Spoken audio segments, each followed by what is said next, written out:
दोस्तों, GS tube में आपका स्वागत है। मैं निर्भय सिंह पिछले 7 वर्षों से जो सिविल सेवा प्रतियोगी हैं उनका मार्गदर्शन कर रहा हूं और राज्य व्यवस्था अर्थव्यवस्था के साथ वैकल्पिक विषय के रूप में इतिहास का अध्ययन करा रहा हूं। और ये ब्लॉग है, इसमें आपको यूपीएससी में जो पहला प्रश्न आता है, इसमें मैप में आपको जगह बतानी होती है इतिहास की, ऐतिहासिक, और उसके विषय में 30-35 शब्दों में लिखना होता है। उसके लिए काफ़ी ये महत्वपूर्ण होगा। इसके अलावा इसमें कुछ वो टॉपिक आपको मिलेंगे, वो जानकारियाँ मिलेंगी जो नॉर्मली आपको बुक में नहीं मिल पाती हैं, जैसे कि आहार संस्कृति हो गया, काथा संस्कृति हो गया, ये सब आपको नहीं मिल पाता है किताब में उस तरीके से। तो उसके लिए आप इस ब्लॉग को एक बार जरूर देखिए, और ये टेलीग्राम समूह का लिंक है, इसको जरूर ज्वाइन कर लीजिए, क्योंकि कुछ बातें यहाँ नहीं हो पाती हैं, वहाँ ही बेहतर तरीके से हो पाएंगे, क्योंकि यहाँ बहुत सारा कॉपीराइट का इशू होता है, तो यहाँ पर कुछ बातें नहीं हो सकती हैं। ठीक है, चलिए हम लोग मौलिक अधिकार की बात कर रहे हैं, और मौलिक अधिकार हम लोग अनुच्छेद 22 तक पहुंच चुके हैं, है ना। आज हम लोग पढ़ेंगे अनुच्छेद 23 और 24, शोषण के विरुद्ध जो हमारा अधिकार है वो। ठीक, चलिए अनुच्छेद 23। यह अनुच्छेद मानव का दुर्व्यापार, बेगार, बलात् श्रम को प्रतिषिद्ध करता है। इस अनुच्छेद का उल्लंघन अपराध होगा और वह विधि के अनुसार दंडनीय होगा। यह अनुच्छेद राज्य के प्रति संरक्षण तो देता ही है, साथ ही निजी व्यक्तियों संस्थाओं के प्रति संरक्षण देता है। क्या कह रहा है यह अनुच्छेद? यह अनुच्छेद कह रहा है कि मानव का दुर्व्यापार, मतलब मानव की खरीद फरोख्त जो होती है उसकी बात हो रही है। ठीक है, मैंने एक उदाहरण कल भी आपको दिया था कि कोई भी व्यक्ति ये कहे कि हम बच्चों को जन्म देंगे और जिनके बच्चे नहीं उनको बेचेंगे, तो ये कोई बात नहीं हुई, ये कोई चीज़ नहीं हुई खरीदने बेचने की। ठीक है, या अमीर लोग हैं जिनको किडनी ट्रांसप्लांट की ज़रूरत है, गरीब लोग हैं उसने अपना बच्चा बेच दिया, चलो ठीक है, तो ये सब नहीं, मानव का दुर्व्यापार नहीं लेगा। ठीक है, ये स्वीकार्य नहीं है भारतीय संविधान के अनुसार। बेगार और बलात् श्रम क्या कहते हैं? बेगार, ये आप देखेंगे जब आप प्राचीन इतिहास पढ़ते हो तो उसमें आपको मिलेगा कि बेगार शुरुआत से ही हो रहा है, और एक तरीके से श्रमदान के रूप में था, जो कि बाद में फिर स्वरूप बिगड़ता चला गया। यहाँ पर काम करवा लेना है किसी से और पैसे नहीं देना है, या जबरदस्ती काम करने का उसका मन है नहीं है क्या है, लेकिन जबरदस्ती काम कराना है, इसको मनाही है। ठीक है, अच्छा, इसे अपराध बताया गया है और विधि के अनुसार दंडनीय है। विधि के अनुसार, कैसी विधि के अनुसार? तो ध्यान दीजिएगा, यहाँ पर संसद को ही विधि बनाने का अधिकार है। जब आप अनुच्छेद 35 अभी देखेंगे तो आपको पता चलेगा कि मौलिक अधिकारों के लिए कोई भी कानून राज्य विधानमंडल नहीं बना सकता है, संसद ही बनाएगी। संसद जो भी कानून बनाएगी उसके अनुसार दंडनीय होगा।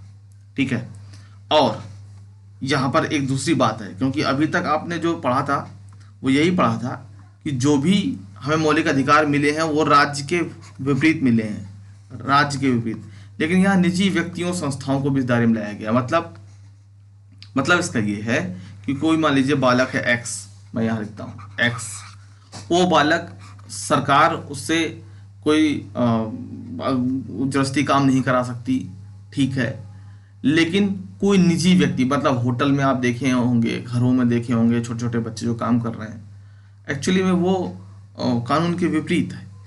ठीक है, तो वही बात कह रहा है कि ये शोषण के विरुद्ध जो अधिकार है हमें राज्य के विपरीत तो मिला ही है, निजी व्यक्तियों के विपरीत भी मिला हुआ है। ठीक है, तो निजी व्यक्तियों के विपरीत भी हमको ये अधिकार मिला हुआ है, इस बात को ध्यान रखेंगे।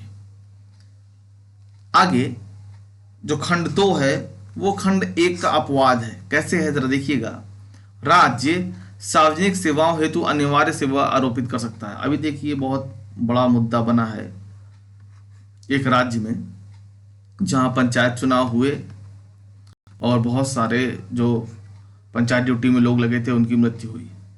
तो यहाँ देखिए, पंचायत चुनाव या किसी भी चुनाव की बात कर लें, किसी भी चुनाव की बात है या मतगणना की बात है, उसमें देखिए कुछ लोगों की अनिवार्य जो ड्यूटी होती है, आप उस ड्यूटी को मना भी नहीं कर सकते। तो वहाँ पर आप ये नहीं कह सकते कि हमारे जो ये मौलिक अधिकार का उल्लंघन हो रहा है, वहाँ पर ऐसा नहीं बोल सकते, ये उस वहाँ पर स्वीकार्य नहीं होगा। ठीक है, अच्छा, अनुच्छेद 23 के आधार पर जो कानून बना वो बंधुआ मजदूर प्रणाली उन्मूलन 1976 बना। बंधुआ, ये आपसे एग्जाम में काफी पूछा गया है। बंधुआ मजदूरी नहीं कर सकते, बलात्श्रम नहीं कर सकते, बेकार नहीं करा सकते। महिला एवं बाल अनैतिक व्यापार निवारण अधिनियम, महिलाओं और बच्चों का जो व्यापार है वो नहीं कर सकते, 1986 इसके लिए कानून बनाया गया। तो इन दोनों के ईयर याद रखिएगा, ये पूछा गया है आपसे, ठीक है। अब सवाल ये उठता है कि जो सश्रम कारावास में कैदी हैं, सश्रम कारावास में जो कैदी हैं, क्या उनसे जो काम करवाया जाता है क्या वो 23(1) का उल्लंघन है? देखिए, दीना वाद में कहा गया सुप्रीम कोर्ट द्वारा कि भाई देखिए, जो कैदी हैं वो अगर सश्रम कारावास में कोई श्रम कर रहे हैं तो उसके विपरीत भी उनको भुगतान किया जाना चाहिए, ठीक है। तो ये आप थोड़ा सा ध्यान रखेंगे, ठीक है। एक और बात है, बहुत महत्वपूर्ण नहीं है लेकिन सुन लीजिए, दिमाग में रहेगा, सही रहेगा। नीरजा चौधरी का, उसमें कहा गया भाई कि देखिए, बलात्श्रम से ही या बेगारी से ही नहीं मुक्त नहीं कराना है, बंधुआ मजदूरी से ही मुक्त नहीं कराना है, बल्कि उनका पुनर्वास भी करना है। पुनर्वास का क्या मतलब होता है? मान लीजिए कि आप बहुत हीरो बन के गए, किसी होटल में कोई बच्चा काम कर रहा है, आपने बहुत दुनिया भर की कार्रवाई की और उस बच्चे को छुड़वा लिया, ठीक किया, छुड़वा लिया, बहुत अच्छा किया। लेकिन क्या आपको मालूम है, ये भी तो हो सकता है कि वो बच्चा अपने घर का ही मुखिया हो, उसके ही पैसों से घर चल रहा हो, तो फिर आप क्या करेंगे? तो पुनर्वास भी उसमें इंक्लूडेड है। ये नीरजा चौधरी के मामले में सुप्रीम कोर्ट ने निर्धारित किया। तो बहुत हर चीज़ याद रखने की जरूरत नहीं है, लेकिन एक कॉमन सेंस की बात है कि अगर आप किसी को, आपके दिमाग में बात आ सकती है कि कोई बालक, कोई, देखिए कोरोना का समय चल रहा है, ऐसे बहुत सारे परिवार होंगे जिसका मुखिया नहीं रहा, तो अब क्या होगा? उस अब क्या होगा का मतलब यही समझ लीजिए कि उसमें कोई बालक होगा, कोई बच्चा होगा, कोई बच्ची होगी, और वो काम करेगा। अब काम करने पे तो भाई ये कोई उसे काम पे रखेगा नहीं इस डर की वजह से। तो पुनर्वास का काम किसका है? वो सरकार का है, ठीक है। तो सरकार अगर मना कर रही है अपराध, ये बाल श्रम से, तो सरकार, बच्चे करे क्या? वो जो घर का मुखिया बन चुका है वो अब करे क्या, ठीक है, बालक। तो पुनर्वास की भी जिम्मेदारी सरकार की है, उसको ध्यान रखना है। फिर चलते हैं अनुच्छेद 24 की तरफ। इसमें कहा गया कि 14 वर्ष से जो कम आयु के बालक हैं उनको कारखाने, खनन, मतलब जो माइनिंग का काम है, या अन्य जोखिम भरे कार्यों में नियोजित नहीं किया जाए, उसको मना किया गया है कि जोखिम भरे कार्यों उस पर नियोजित नहीं किया जाए। इसके लिए बाल श्रम प्रतिषेध अधिनियम 1986 लाया गया है। मतलब जो, देखिए, मान लीजिए कि ऐसे समझिए इस आर्टिकल को, मान लीजिए कोई बहुत कठोर काम है, कोई कठोर काम है और कोई 10-12 साल का बच्चा करेगा, तो आपके अंदर एक दया का भाव आएगा।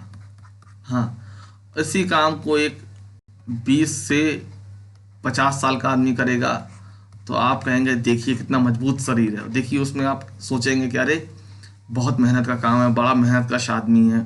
उसमें थोड़ा सा आप अपने आप में थोड़ा सा सोचेंगे, उस आदमी की तारीफ के हिसाब से सोचेंगे, प्रशंसा के हिसाब से सोचेंगे। और यही कोई ज़्यादा बूढ़ा आदमी करेगा तो भी आप थोड़ा सा दया का भाव मन में आ ही जाएगा।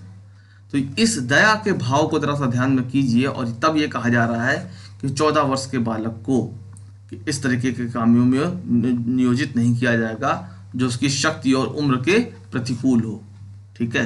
मतलब कारखाने और खनन में शामिल नहीं किया जाएगा, ऐसे किसी काम में शामिल नहीं किया जाएगा। यह है बाल श्रम प्रतिषेध अधिनियम 1986। तो 23 और 24 ये हमारे शोषण के विरुद्ध अधिकार हैं। और आपको ये वीडियो कैसा लगा जरूर बताइए। और हर एक मौलिक अधिकार को मैं अलग इसलिए लेकर के चल रहा हूँ ताकि थोड़ी सी स्पष्टता रहे और आपको ज़्यादा कन्फ्यूजन ना हो, ज़्यादा भारी भरकम भी ना लगे, ठीक है। इसलिए आप उसे एब्जॉर्व कर सके, ठीक। तो ये वीडियो कैसा लगा जरूर बताइए, दोस्तों के साथ शेयर कीजिए। चैनल को अभी तक सब्सक्राइब नहीं किया तो सब्सक्राइब कीजिए। और ये वही ब्लॉग का लिंक है और ये टेलीग्राम समूह का भी लिंक है, डिस्क्रिप्शन बॉक्स चेक कीजिएगा, वहाँ पर भी लिंक अवेलेबल है। तो उसको फॉलो कीजिए, देखिए, आपके लिए निश्चित रूप से लाभकारी होगा, ठीक है। इस वीडियो को यहीं पे विराम देता हूँ। आप सभी का बहुत बहुत धन्यवाद, बहुत बहुत आभार। मिलते हैं।